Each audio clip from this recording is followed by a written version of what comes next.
You ever settled in a negotiation?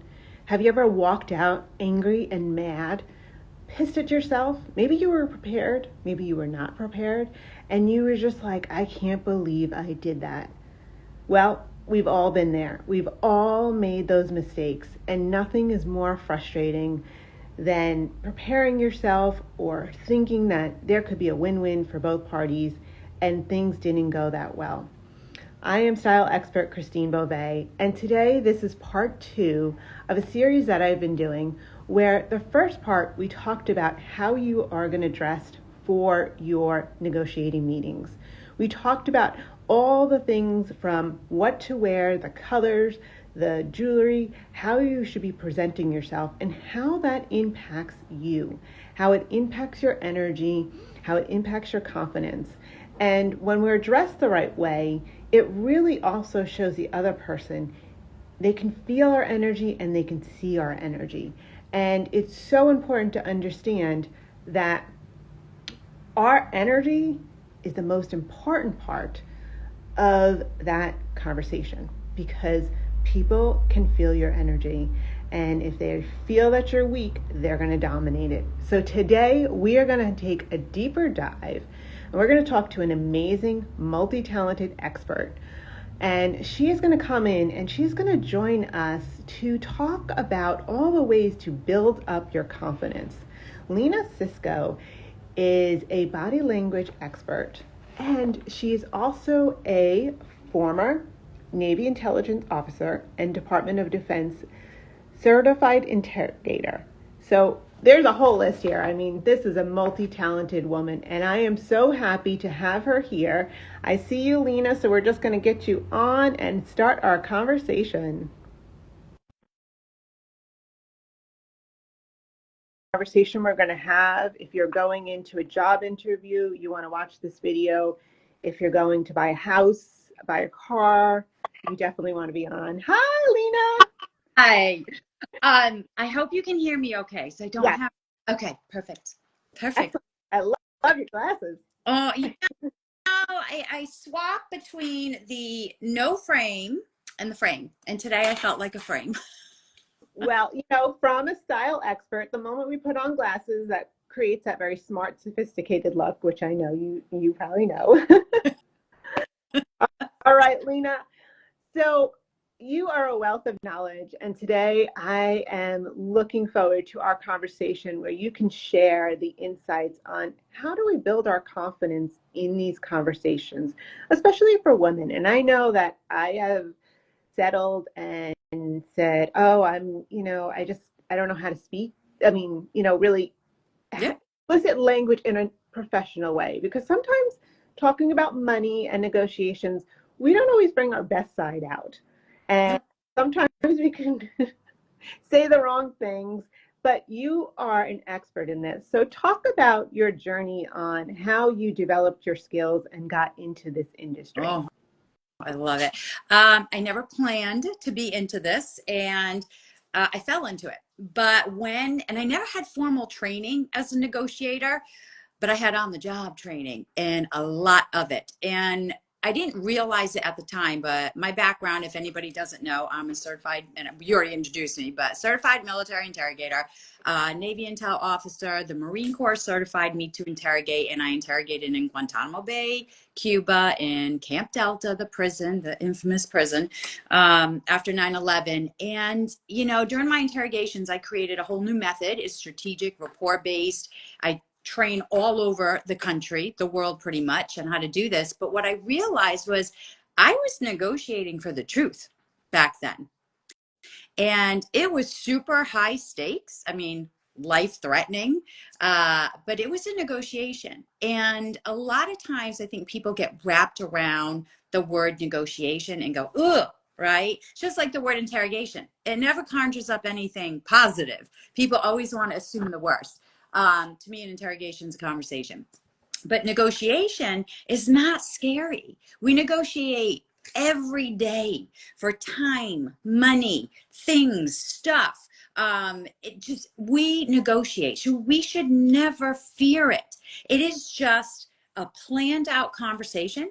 It's a little more challenging only because we have to be witty. And if we have to be witty, we have to come in feeling confident. And if we don't feel confident, we're not going to be in our prefrontal cortex brain and be able to be rational and witty. So I love that we are combining forces as a style expert, fashion expert, negotiation expert, because I could never enter into a negotiation and be successful if I didn't feel comfortable first. And it's all about that comfort feeling. It's all about being confident. And with your negotiation, you're never going to wing it. If you think you can wing it, good luck. It's probably not going to go your way. So I want to share today a couple of tips on how to prepare for it and plan for it. Because when you have a plan in place, that already is going to make you confident. But we're going to back up a step even further. And you and I can talk about, first of all, how are we going to show up to it? How are we actually going to look? Because that's where it starts. Then the plan, the techniques come in. And then I will money back guarantee you, when you get to that negotiation, you will kill it because you will walk in with confidence. You have a calm mind. You'll be witty. You will know what to say. You're never going to hit the wall and you won't get emotional. And I think that's the thing that kills negotiations is when we get emotional, we take things personal, and then we don't think rationally. You know, I remember we talked last week and we were talking and you said fair. You said Yeah. it's to be fair and it's to be a win-win for both parties. No matter what you're doing, if you're buying a car, if you're getting that job interview, what is the first thing that we really should think about when we have these opportunities? So to be fair, right? If you're going into a negotiation, let's say you are negotiating for a price of a car, because that's a normal one that people think of. You could be negotiating for, time with your children, for a whole bunch of things, but we'll do the car scenario. You have to be realistic. You can't walk in and ask for the moon. You're not going to get it. I mean, let's be honest, right? So how do I know that what I'm asking for and what I want, because the negotiation is to get what you want. But you have to be able to tell that person or provide, evidence, examples of everything as to why your want is fair and principled. Negotiations have to be principled. So in order to prepare yourself, all you have to do is your research, right? If you're buying a car, look it up on Kelley Blue Book, look up other car dealerships, do a whole bunch of research and figure out what is a fair asking price. Because if it's not going to be fair, they're not even going to have a conversation with you. They will turn you away, right? And it won't go anywhere. So go in with something fair, something realistic. And that already increases your odds of getting what you want. Another thing, what we tend to forget, and this is the biggest flaw when it comes to negotiating, we're always thinking, me, me, me. What do I want? How am I going to get it? What do I need to do? All right, that's great. But you also have to think about that other person. What do they want? What do they need? And what's going to motivate them to give you what you want? And if you don't really dig down deep into that and fully answer those questions, you are not going to have the advantage. You have to understand that when you're negotiating, both parties want something. So both parties have to be realistic. Both parties have to think of what the other person wants, desires, needs, and their motivation to give, right, the other party what they're asking for. When you have that whole plan, you will be successful because that's going into an empathetic negotiation, right? Empathic negotiation. This is what I teach. I created a new negotiation method. For those negotiators out there, you're probably very familiar with the term BATNA, which is the best alternative to a negotiated agreement. And although BATNA's been around for decades and has served people well, I don't necessarily use BATNA because I don't want to think of an alternative. I don't need one if I'm going in being fair, principled, realistic, and confident, right? I don't need an alternative. I'll get what I want. So my technique is called BOND, which is the best outcome of a negotiated deal. And the reason why I know and feel really good about being the best outcome is because I've done my homework, right? I've set myself up. I'm looking, I'm dressing my part. I feel confident. I have a calm mind. I'm not going to get emotional. I have a plan in place. I know what I want is fair, realistic. I know what I'm going to say. I know my partner. I know what they want. I know their desires. I know their motivations. And I'm even prepared for any objection they give me. And when the objection comes, I'm not going to take it personally. I'm not going to get Mm. defensive. I'm going to listen to them and try to, at the very best, listen objectively and filter in that information and then respond. And if you have that mindset, you're going to be successful in a negotiation. I think that's kind of like the overarching method, like the techniques that I teach. So when somebody hasn't gained those skills, Mm-hmm. so if you had them on a scale of 1 to 10 and they were like a 2 or a 3, and in 90 days they had some opportunity coming to them, what kind of regimen or lessons would you have them start with? Because they're also coming from a very belief system that people walk over them all the Yeah. time. Yeah. Yeah. And listen, some people do. Some people, as I'm working on my 4th book on dark psychology, um, some people are out just to manipulate other people and get what they want. Absolutely. And if your negotiation partner is that type of person, you should not negotiate with them. Shut it down, go somewhere else. But if you have a negotiation come up in 90 days and you really want to prepare yourself, here's what I'm going to tell you to do. Plan it out. I want you to, again, be fair with what you want. Do your homework. Do your research. Ask for something that's fair. Second, plan out that conversation. Think about all the objections that you're going to get from them. Think about their wants and desires and actually put pen to paper and script out that conversation. Just a rough draft. Then I want you to practice it. When we practice conversations out loud, they become more familiar to us and easier because it's actually our mouths start forming the words and then we hear the words coming out. We hear how we sound. We can see how we look and we get more comfortable as we communicate and talk. But if you're just writing and thinking about it and it doesn't come out, you don't practice it, you're not going to have the confidence going in. So practice makes perfect. When I was an interrogator, oh gosh, how I practice?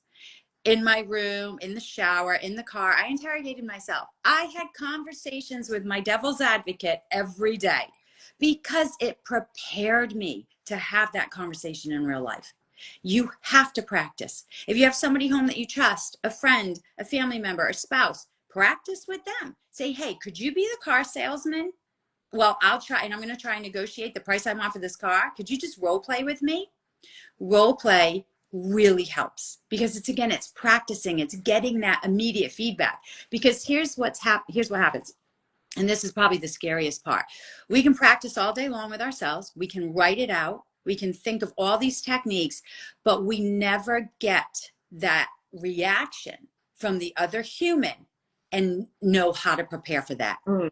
We prepare for the reactions of the other human, what they're going to say, their emotions, their personalities, all of that. So when you practice with a couple of peers or friends, you're getting that feedback and it's like, whoa, I didn't expect that, right? But then all of a sudden, you think on your feet, you come up with another statement, you think about something, you're like, I know how to address that. I know exactly what to say, right? And you have that counter. And when you can do that, it increases your mental agility. And what I mean by that is your ability to think on your feet. So practice. And it's not hard. And get rid of the fear.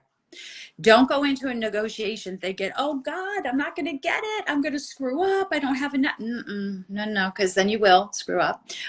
Go into the negotiation thinking, you know what? I'm principled. I am being so fair right now. And I've done my homework. And I've also thought about what they want and their objections. And I know how to counter them. So I feel really good. And if they don't give me what I want, well, maybe this isn't the person I should be negotiating with because I really believe that what I'm asking for is very fair.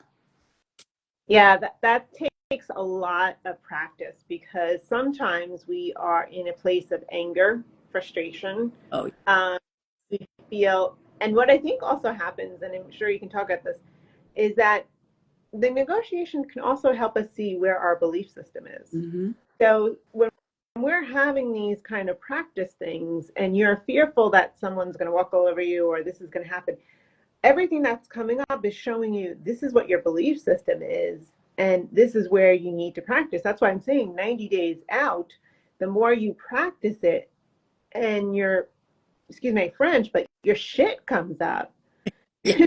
you can quickly take care of it within the 90 days, as opposed to that moment when Yeah. you're like, wow, I didn't think about my belief system. And then you either, your energy plummets and then they dominate. Yep. And what happens is, and I was talking about this too, is like, and I'm sure you're going to explain, it's that if you put your shoulders back and you move into a spiritual teacher taught me this, moving back into your body. So when you're like kind of going like this and coming into the back of your body, Yep. feel more confident. And that's for anybody who's on the spiritual level. You're aligned with source, you're aligned with divine energy, and you're able to download intuitive hits to Mm-hmm. get that energy going. So I know you have all these ways of understanding people's body language. So can you talk about how we're reading somebody's body language and how we should be presenting our body language? See, I talk with my hands because I'm Italian. Yeah, same. Yeah, right. Yep, I know that. Oh gosh, so much. So I'd like to start off by talking about mirror neurons. Mirror neurons are when we catch or feel the emotion of somebody else, right? It's emotional contagion. And so we could be negotiating with a super hard negotiation partner who is aggressive, a type a dominant, maybe a little stressful, maybe angry, right? And if we're around this person in a conversation, they're going to start to make us feel that way. And we can't let that happen. So we have to stay grounded. And a great way to stay grounded and calm is to start with your body language. So when you take up space, right, and that is rolling your shoulders back, it's keeping your chin not here, right, up. It's elevating that chin. It's walking into a room, looking around with your head held high, taking wider gates, right? When your body takes up space, you naturally suppress cortisol. When you close up, you naturally increase it, which is really weird because in most fearful instances, people want to protect, right? Because the brain, the subconscious, unconscious mind is taking over saying, you feel fear, right? And you can go through the whole stress response system with the amygdala sensing fear, kick into the hypothalamus to the pituitary glands, and then poof, off goes our stress hormones, and it makes the body do things that we don't want it to do. One thing it does is it makes us close up and become tighter. We hide our neck dimple, a power zone. We cover our stomachs, another power zone. We cover our, I call them naughty bits, another power zone, right? And we get smaller and tighter. And our body is thinking, I'm going to protect you from this fear, even though it's just fear of negotiation, right? Nobody's like coming after you with a gun. Is that physical fear? But the body doesn't understand the difference or what your fear is coming from. It just knows you have fear and it's going to help you stay, alive. It's going to protect you. So it protects these areas of the body, the three power zones, because there's vital organs behind them. And if anyone were to hit you there, you could die. Right? We learn this in martial arts training. So unconsciously, when we sense fear, we close up, cover up, become smaller. And when we become smaller, cortisol releases. Now we look smaller, we feel smaller, there's no confidence anymore, we're stressed out. And if we get so stressed out because there's so much cortisol, then we go limbic. And now our rational thinking is gone, right? And so you can see this in people with their body changes from expansion to coming in close, from avoiding eye contact, from fidgeting, right? Some people fidget, some people get really still. We're fidgeters, we talk a lot, we may get really still, right? And it's just being able to pick up on when somebody's comfortable and uncomfortable. If your negotiation partner is making you uncomfortable, then you got to step into your power and you have to set the stage so they start attracting and feeling your emotions. I did this all the time as an interrogator. My detainees, some of them, not all of them, were aggressive, right? They wanted to fight. They were belligerent. And I was like, no, that's not going to happen in this space. I maintained my confidence and my calmness. And eventually, guess what? Simmered right down. They mirrored my emotion. So you can use your body language and taking up space and your power of thought, which is huge because our thoughts drive our behaviors. Your power of thought to stay calm and even keeled, to get that other person to calm down. So that is a great tool that we can use. And with a calm mind, confidence comes, clear thinking comes. And this is why it's so critical that, especially in a challenging or high stakes conversation, negotiation, you cannot lose control of, you can't lose your cool, can't lose control of your emotions, because that conversation is going to go nowhere. So it's super, super important to make sure that we don't take things personally. We're not going to get defensive over anything. We're not thinking irrationally. We're not going to let, right, those common triggers come up in ourselves. So it's heavy duty thought work, heavy duty. But can it be done? Absolutely. So when we have those trigger, so when it's different when you're buying a car than when you're having a negotiation with someone that maybe it's a divorce, where you have a lot of emotional energy and they know how to hit your trigger points. Yeah. How are you going in? It's almost like you're kind of blocking guard, Yeah. blocking guard. Those kind of emotions that they might come at you with, but you got to say, like, just bounce it off my shoulder, bounce it off my shoulder. And you can even say, because a lot of that, if they're going to come after you with that and push your buttons, well, that's their weakness coming forward, because that's their inability to have a clear conversation, right? So they're exposing their weakness. And if you can see it that way, instead of versus, oh my God, I can't believe they said that. Perceive them as being weak. And that's going to give you that power. Because at that point, if your partner is going that route, they're showing their weakness and they're losing control of their emotions. So this gives you leverage, because you can step right into that power and say, well, look at you and how you're acting. I'm not acting that way. I'd like to have a rational conversation. And when you're ready, let's have a talk. Mm. Let's talk about the environment of having these conversations in.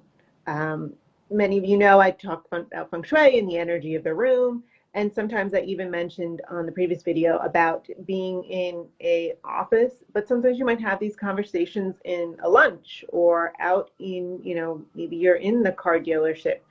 How does the environment impact the energy of the conversation from your perspective? There's a lot, right? I always think the worst is, am I on their ground or my ground, right? I like to do it on even playing field. It's not in your office. It's not in my office. We're on, common ground. So that is really critical. So it's a conference room. It's having lunch somewhere. So when we are not in our office and we don't have the advantage, the home, what is it, the home plate, home field? I don't know sports, but the when we don't have that, then both parties can feel like, okay, hey, we're equal. But if I'm going into your office and you're behind a big desk and you elevated your seat, your chair, because you want to have that authority over me, that is not good. So I have to, in my mind, because I've walked into that situation, say, okay, I'm not letting this get to me. So you know what I'm going to do? I'm going to scoot my chair right up closer to your desk. And I did that one time. Oh God, it was many moons ago, but I went into an interview and I walked into the office and the person behind the desk was like all laid back and sitting in the big chair, right? So I walked up, I grabbed the chair and I went right up to his desk, put my elbows on it, and I said, hi, nice to meet you. And he was like, wow. Well, he was taken aback because he did not expect me to show up that big, take up space. That's the thing. I love that. I love that. So let's talk a little bit about when you go into those conversations. Should we have the handshake? How should we, That's what should good. we do right from the start? Because I say walking in and you're confidently dressed in heels, but should I be having that handshake with someone I'm going to have? Yeah. Here's my advice, because you just don't know these days with COVID, with everything. Let the other person initiate. That's especially with handshakes. When you let that other person initiate, then you know, okay, this is good. It's kosher. It's not. I'm not going to offend them. They're not worried about me carrying a disease. Like, it's good. So I let the other person initiate. and then I reciprocate. It's the best way. Eye contact too. Some people are like, oh, what do I do for eye contact? Reciprocal. Whatever that person's given you, give it back, because that's what they're comfortable with. Now, some people are like, but what if I'm talking to an introvert or someone who is withholding something and they're constantly avoiding it?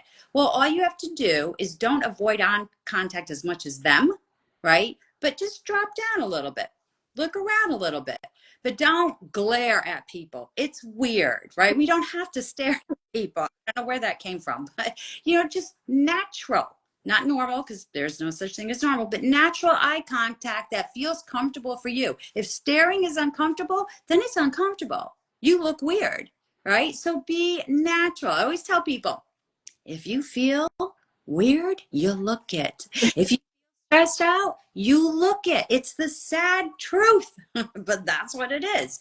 But for handshakes too, one warning.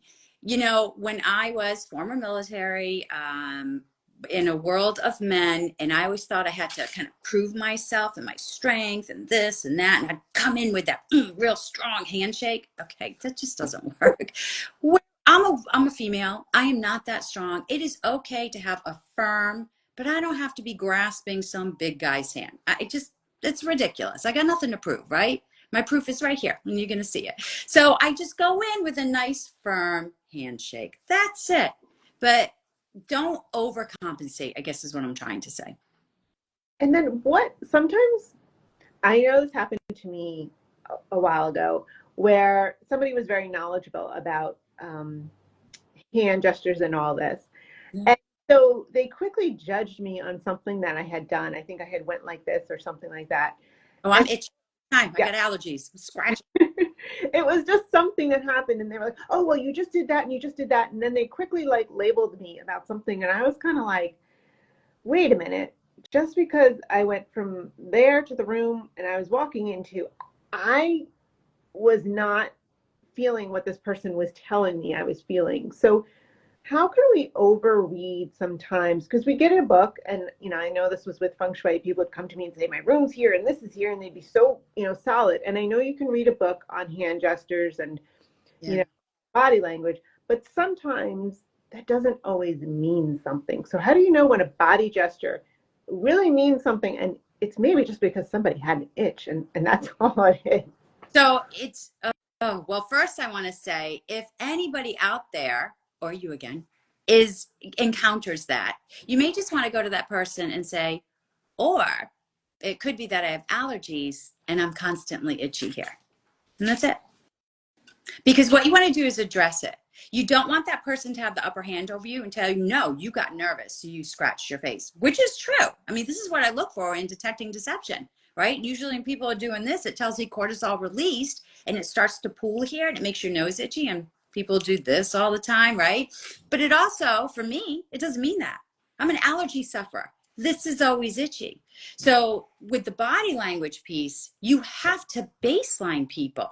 You can't just look at somebody and say, oh, well, you're lying to me because you blinked your eyes too fast, or you rubbed your eye or scratched your nose. Oh, God, no, please don't ever think that. It's so much more than that. You have to be analyzing words as well as you're analyzing body language. Body language is great, but it is not the end all to the be all. You have to analyze people's words because you got to sync them together. The only way you can accurately identify, analyze, whatever you want to call it, behavioral incongruency and congruency is when you can notice both nonverbal and verbal behaviors. When they're in sync, good to go. Person's comfortable. Okay, I don't know what happened there. Enable. I have to disable that apparently, but I'm just saying go without the thumbs. And when they are incongruent, you got a problem. It's because the truth in the brain, which is always there, is coming out, and the body language is actually representing the truth in the brain, not the lie that you're telling. And that's what I teach people. Look for congruency. What does that mean? So if I'm saying yes, I should be nodding yes in American culture. And if I'm saying no, I should be shaking my head. But if I look at you and say, Christine, I love being on this with you. I love collaborating with you. And I'm shaking my head no, we got a problem, right? Or if I say, Christine, I love when you ask me to do programs with you. Why did I just shrug my shoulders? This means uncertainty, right? This means I'm uncertain of the words I'm saying. If I say, Christine, I don't know if I can do the next show, well, that is congruent. That matches. My words say I don't know. My shoulders say I don't know. But if I say, Christine, I can't wait to do the next show, that is not congruent. I probably don't want to do another show with you. So that's the key critical thing. But you know, it's hard because a lot of people will read a book or will watch a movie or will see something on YouTube. They're like, oh, I know that this means that, and think that they're a body language expert. But it's so many levels deeper than that. And the worst thing you can do is misread something, and like what that person did with you, because then the trust is gone. The relationship can be ruined. Yeah, I think I felt at the end, and I you know, was like, oh man, I just didn't like the way that came off, and it just totally, you know, threw me off. And you know, I knew the person. She's like, I'm gonna let this go, but I do realize that, you know, it was something that bothered me. But I know people are always talking about these things, and just as you said, just because you know one part, there's always kind of two parts of it. And one of the things I talked about too in the earlier video, but I'd love to go over with you a little bit more, is the way we show up, is the way we're dressing, because I specifically said a couple things. One, no bright colors, especially if it's an argument. I wore this specifically today. Gray. And I wore the red, but I did. but you're not going to wear this red top if you're arguing with somebody, because that is a trigger. And I know I talk about in feng shui that red is a good luck auspicious color, but when you have too much red, like, you shouldn't paint a room completely red and have a angry conversation in there, because that's just going to trigger that other person to yell or get mad. But what are the best colors to really keep that calmness in there? And I always say too, no busy patterns, nothing that's going to really, because if you have prints on and that person is sensitive to the eyes, they're going to just throw them off. Yeah. Solid colors, number one. Gray, black, and blue are your best. No red, no pink. Orange can be very good, actually. I like orange, as I brought my orange in. And I even took notes because sometimes I have to remember this. But blue is a trustworthy color, which is why lawyers make all of their witnesses dress in blue, right? All of them dress in blue. You watch any court proceeding, most of them are in blue. Gray is a calming color, right? And it also is respect, gains respect. It's elegant. Brown, be careful with. Although it's calming, it's rugged, right? So it almost means like, I'm rugged, I'm ready for action. Black, sophistication, security. Black's a good one, right? Yellow is a little bit on the be cautious, youthful. I would avoid yellows. Pinks, too feminine. I love pink, but not for a negotiation conversation, never. Red is passionate, but it can also institute that anger and be a little too fiery. So I love green. Actually, green is a good color for abundance. I like green, but do I want to wear it to negotiation? I don't know. So my colors, gray, blue, and black. I would definitely stick with those.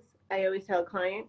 And from the feng shui perspective, the navy and the black represent water. So it's a very calming, soothing color. So it's very soothing to someone to see those colors. And water is all about communication. So sometimes when people are communicating and they're speaking on stages, I might say to find pieces that have a little bit more movement to them if you just feel too stuck and stiff in your body. Yeah. They need that movement. But I also talked about not wearing a scarf or a necklace here and going a little bit more V-neck, because a lot of times for anybody who gets anxious, or if you're in menopause and they're having hot flashes, this area can get very heated. So a turtleneck, you might just start, you know, if you're getting anxious or anything, you might be pulling at it. And for some people, from a stylist perspective, it's that I know how fabric is very sensitive. I've seen people come into me and say, I can't wear this, Christine. I can't wear this. Boom, boom, boom, boom. And they've explained it. So over years and years and years of people telling me this, I always say, like, have this room just comfortable, because if you're heated or you're hot flashes, people, that's what I'm going to do. and you can't breathe, and you don't want to grab a necklace, and you don't want bangly bracelets on, because if you're, got the funky bracelets on and they're like clunk, clunk, clunk, and your hand keeps moving, wouldn't the sound just trigger somebody? Yeah. Yeah, absolutely. And the other thing too is when you're covering with a turtleneck, right, which I can't wear anymore. I don't know why. As an adult, I'm like, oh God, it's choking me. I used to love them younger. But with the turtleneck, guess what you're hiding? Your upper power zone. You want that exposed, because when we cover it, again, it's a way of saying, oh, I feel fear. No, expose it. Yeah. See, I love this because we have both different sides of perspectives. So I wouldn't wear a bow around the necklace. I wouldn't wear a scarf around your necklace, because now that, even knowing that you said that's your power zone, it's another component of it. What else would you say that might be a major no-no that women don't realize they do? Well, I think it just goes back to trying to come in and be overcompensating their confidence, right? By being a little more aggressive. We don't have to be aggressive. We're women. We can be feminine. We can wear our stilettos and all that. Just avoid the pink colors, the florals, the prints, and all of that in a negotiation. But I walk into a negotiation, I'm going to tell you what I usually wear, what makes me feel my best and sets me into that right mood. It's a black suit, maybe belted, right? So it's a little feminine jacket. It's belted, it's a little flary, white underneath or a light color to offset it, and my high heels. That's what I want. I feel good. I feel powerful. One watch, one bracelet, minimal earrings. That's it. And it's a V-neck. That's my go-to outfit because I feel good in it. I feel confident. It exposes my upper power zone. I feel taller, right? Because I have my heels. I'm very short. So I immediately feel taller. I have the height. I'm taking up space. And boom, that's when I feel I can conquer anything. But that's for me. Other people don't, I don't like skirts. I prefer slacks all the time. Some women are the opposite, and rock it, feel great, but wear what you're going to be comfortable with. Do not wear anything form fitting, like super form fitting. This is a negotiation. You're not going out dancing. Do not wear anything that you're going to be constantly tugging at or pulling down or stretching or this or adjusting. You do not want to think about your outfit. You need to think about your conversation. So whatever you choose to wear should be a one and done. You put it on, you feel good, you never fuss with it Yeah. again, right? No checking bells, no fixing this, no checking that. No, because your concentration cannot be on what you're wearing. It has to be on how you're coming across, and it has to be on the words that you say and your ability to actively listen. And your power pieces can be a lot of different things. Yep. And I always say there should be different power pieces in your closet. There should be ones for speaking and ones for different, experiences that you're having. But what I always say is, don't buy a pair of new shoes and wear them that day on your negotiation and find out that they are hurting your feet. Don't wear that outfit and discover that when you sit down, this is one thing that women don't do. In the fitting room, we'll put it on. Sit down. Sit. Sit down in the fitting room, because if you don't sit down, you're not going to realize that the dress is going to pull, and it gets uncomfortable. So please don't buy that outfit like 2 days before. If I'm big on getting all your clothes planned out, because all of a sudden you might not realize that you sit down and after a while you're getting heated, especially if it's have those hot flashes, and you're realizing, oh, this jacket is too hot. You Yeah. might to a room that the air conditioner broke that day. Yeah. You might walk into a room that is superly cold. So don't go into somewhere, and if you take your jacket off, let's talk about that too. Say you are hot and maybe you do have a nice top underneath that you take off. Should Sorry. My dog, she's going crazy in her crate. should someone actually take off their jacket? Could anything be that motion of like just taking off that jacket that could disrupt the conversation? I know this sounds silly, but it's something that might happen. Well, here's what your negotiation partner is going to think. Oh, she's sweating. I got her anxious. I got her nervous that she had to take off her jacket. Now they feel that they have the power. That's not good. Interesting. Not, yeah. Like, oh, she's sweating it out over there. Guess she's nervous when, having hot flash because I'm a female. And I did that. I don't know if you remember, but when I was talking with the advance, I had a hot flash. I'm like, gotta take off this jacket. I'm dying, right? And so I knew that day it was probably going to happen. So I made sure that when I took off my jacket, what was underneath was still very professional. Yeah. So I had up in a vest, right? A suit vest. And that's the other thing. Sometimes people go in with just a camisole and then they'll have a hot flash where you can't take off that jacket now because it's going to be a little too showy, right? So and I always tell people and this is learning from experience. I've had outfits on and I'm like, oh, this might work. I can make this work. If I'm telling myself it might work, why risk? Go with the thing that will work. Yeah. That's what you got to do. And don't go with the thing of, oh, I'm going to lose weight. These are just tight, so I'll lose 5 pounds in a week. No. It never happens. Never. And don't go, because if you're tight and you're uncomfortable, you're going to pull on yourself, and then that's going to disrupt the whole energy that you've been in this negotiation. A couple years ago, I was given a keynote speaking event at the Spy Museum for a corporate entity. And I had lost some weight and I had this dress and it was Calvin Klein, black and sleek and cool. And I loved it and I fit into it. I'm like, oh, I'm wearing that. The unfortunate thing was, although it fit, it constricted my movement. When I speak, I talk, I move, I'm showing this. And when I went like this, I'm like, ugh, my arms. And I'm like, oh my God. And then it snapped in the front. I'm like, I better come back in. What if I unsnap it? It was such a mistake. Such a mistake. So yeah, you have to think about it. And guess what? The moment I realized that and felt the tightness, it made my stress go up. Because now I'm not thinking about being the presenter and the keynote and doing all my good stuff. I'm thinking about, what if my dress rips? What if I do this? I don't need those thoughts at that moment. So don't set yourself up for a failure. Make sure you test out your outfit. Have to.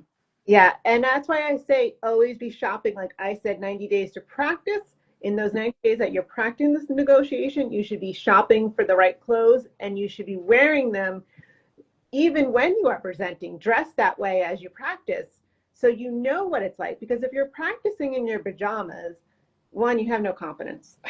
It's a different. No.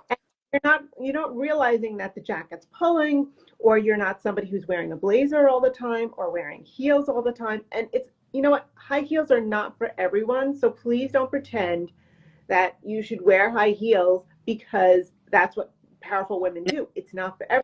My high heels are chunky platform. It's actually a boot. Corky's, I think Corky's makes them. I like Corky's. I love their shoes, and I love L'artiste shoes because they're a thick heel. I don't wear stilettos. I do have one pair I like, but no, mostly a thick heel. It's stable. I feel solid, grounded in them. I could run if I needed to. They look good. And when I wear my pants, I prefer to come all the way down. Like you just see a sliver of the heel. That's how I feel comfortable. I have like a longer looking leg. Like I literally know to the detail of what makes me feel comfortable. And that's what I go look for when I'm shopping for an outfit. I love that, because crop pants, I have a hate about them. If they're skinny crop pants, they look good. But when these wide leg crop pants, they make women look boxy. It chops up your appearance. The longer length it makes you look taller. Yep. So you would definitely want to go for a longer length, because it's going to make you look taller and you appear bigger. And that said, you take up more space. So I would definitely go for more of a straight or a boot cut kind of style, because that is much more elongating and visual expansion. Yep. I would not wear jeans. No. I mean, depending on the environment, right? You could wear jeans with a beautiful blue blazer and a cool shirt underneath. But it depends on the environment. There are some jeans that look really nice, I think. If you're going to do it, what? I said no skinny jeans, no rips. Yeah, the boot cut, dark denim that almost look like they're pants, and there's lots of brands that do it, Legence and Cinquecept and Veronica Beard. Those brands, and there are brands that really are more powerful brands. Mm-hmm. They're style, they're designed to empower women, and that's like Eli Tahari, Veronica Beard, Legence. Those types of brands have very powerful feels. So if you're lost in looking where to shop, Yeah. shop places that you can find blazers, and you're going to spend a little bit more money, and that's okay because this is Yep. an investment that you're going to have timeless over and over. Yes. But quality stuff. This isn't, shopping at Walmart or getting on Amazon Prime. Please, not for these occasions No, because if you, I mean, let's call a spade a spade. If you buy something that's cheap, you probably are going to feel cheap. You might look cheap. I'm not going to say nothing. Listen, I love grabbing a deal at Marshall's. If I love it, but it's going to maybe 5 washes and that's about it, and I know this, but you want to buy, when you invest in a blazer, let's say I have a $300 blazer. It's my baby. I love her. And I only wear her on my special events. It fits me amazingly. I feel good. And I'm like, man, I made an investment in this. So I almost treat it as special, right? And it's for my special occasion. So it makes me feel good. I feel good that I invested in it. I'm proud of it, right? Confident in it. And it's just a win-win all the way around. But the one that I maybe picked up at TJ Maxx, it's not a great quality. I'm like, oh, no, my quality, my brand is top notch. Why would I wear this blazer that's not? That doesn't make any sense, right? Yeah. And I think too about glasses, because I don't know if you're familiar with the story, but Martin Luther King never wore glasses. He didn't need to wear them, but he wore them and they were clear because it made him feel smart. So Todd Herman, who wrote the book Alter Ego, I took his program many years ago, and he trained a lot of athletes and professionals, and he would teach them about having these alter egos and putting on, for some people it was glasses, for some people it was maybe a bracelet or a particular outfit. Many athletes, when they get on the field, they have something that makes them step into that power. So sometimes you could go out and buy a clear pair of glasses and wear them if you feel like that will make you feel smart and sophisticated. Yeah, absolutely. I have a bracelet. I should have put it on. It looks like Wonder Woman, and every time I wear it, people Wonder Woman, because that's how it makes me feel. So you could always use certain pieces. My only complaint was when Todd was teaching us this, was I was like, oh, Todd, what if I don't want to wear that today or wear that? For me, I'm a very visual person putting my outfits together, and I usually have downloads of the outfit for that event. That's how I work. And so I realized that you have to have multiple power pieces because sometimes it doesn't always work.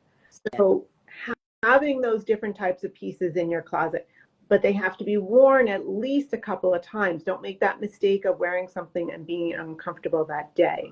Mm-hmm. Yeah, comfort. You don't want your thoughts going to, ouch, oh gosh, what if? Because those thoughts are going to, impact your performance. Why would you want to do that? They're going to sacrifice your confidence. Why would you want to do that? So test out what you're going to wear. Walk around, sit down, jump up and down, go on a hike, whatever you got to do. But make sure you break them in. And if they need a quick run to the dry cleaner to freshen them all up right before you go, do it. But definitely break them in. Oh, great point. Let's add that in as we wrap it up here, because thing is that you should always make sure, this is why I'm always about wardrobe planning, is that 2 weeks before this event, you've got your outfit together, it's been to the dry cleaners, any alterations, any buttons that need to be done are done 2 weeks prior to this. Yeah. You're practice in your outfit, all these amazing things that Lena has shared with us.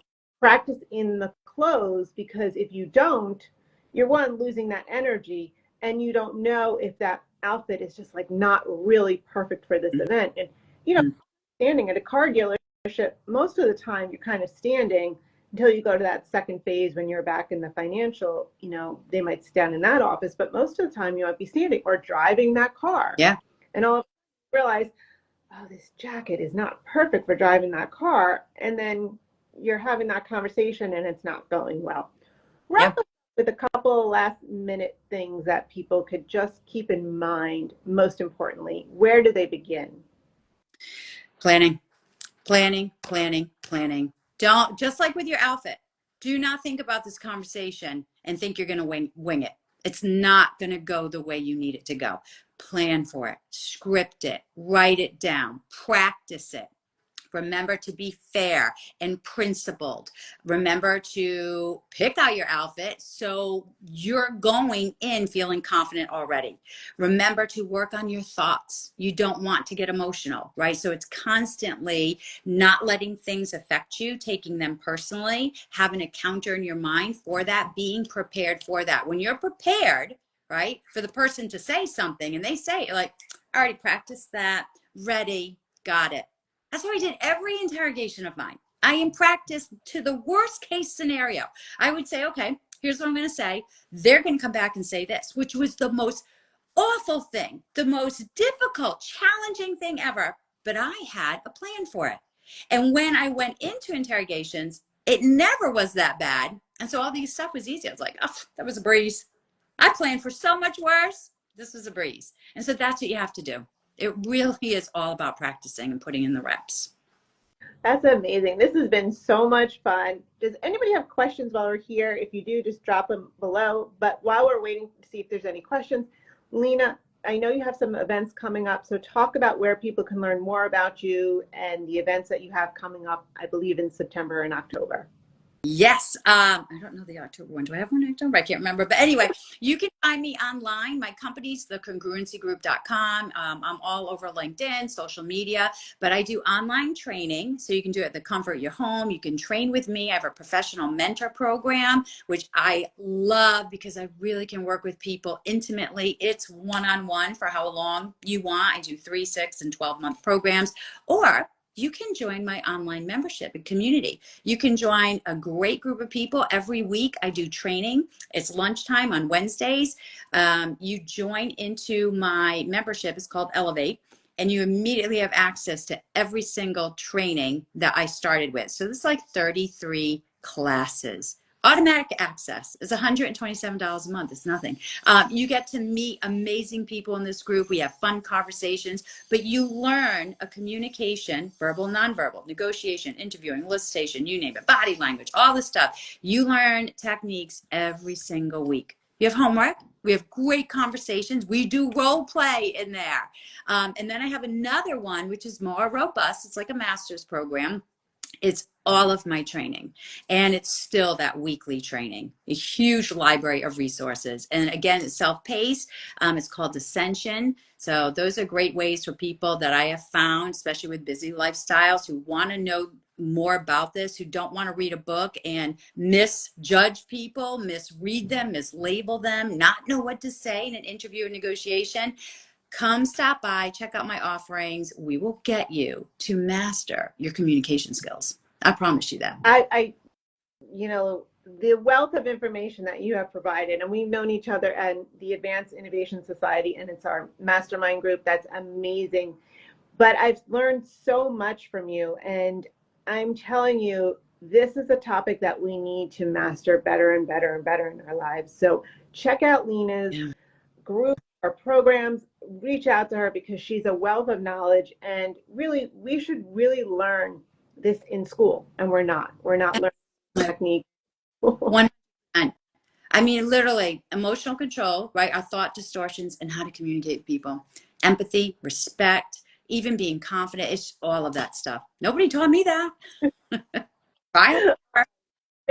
I have a monthly newsletter that's free. If you guys go to my website, you can hit a button. I have a YouTube channel now that I just started called The Real Interrogation Room, and I have a monthly newsletter you can subscribe to. We have one question. It says, what happens when you don't have the training or the background the interviewer has, but you're signed up to take the training? How do you give that answer without sounding unprepared?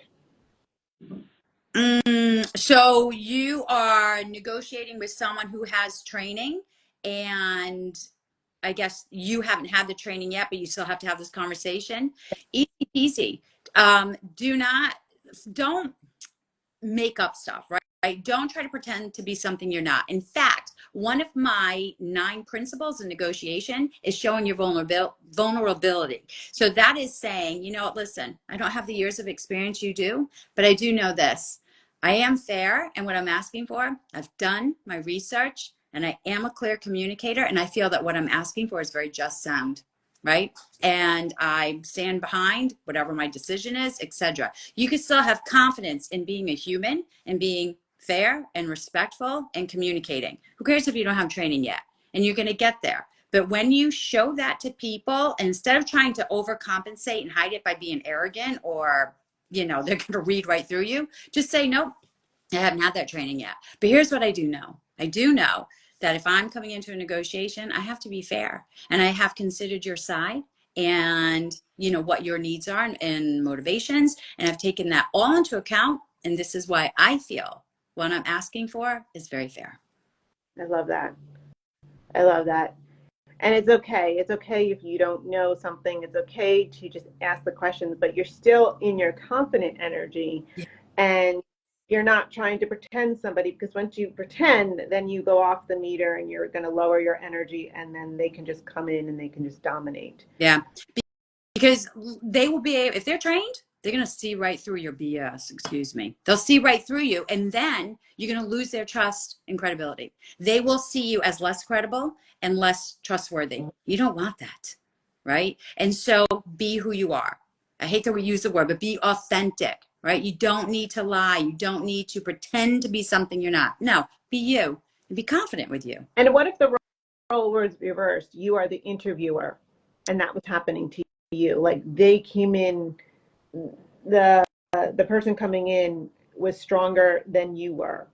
So in that point, as the interviewer, you listen to them. But if they start objecting to you and saying, well, I know better, this is what I want you to do. Are you ready? Tell me how. Tell me why. So you're going to hold them accountable for either their arrogance or for what they say. Hold them accountable. If they say that they're better than you or smarter than you or whatever, let them prove it to you and ask them how and why. That's what I want you to do. I love that. I love that. Thank you so much, Lena. And if anybody who's watching this on the recording on our YouTube channel, if you have any questions, leave them in the comments. All of our information, Lena and my information, is in there. So if you want to find either one of us, but leave them in the comments and we will answer them. But thank you so much for everyone watching and the recording. And Lena, thank you so much for your time and energy. I hope you have a wonderful day. You too, and thank you for inviting me. Bye for now.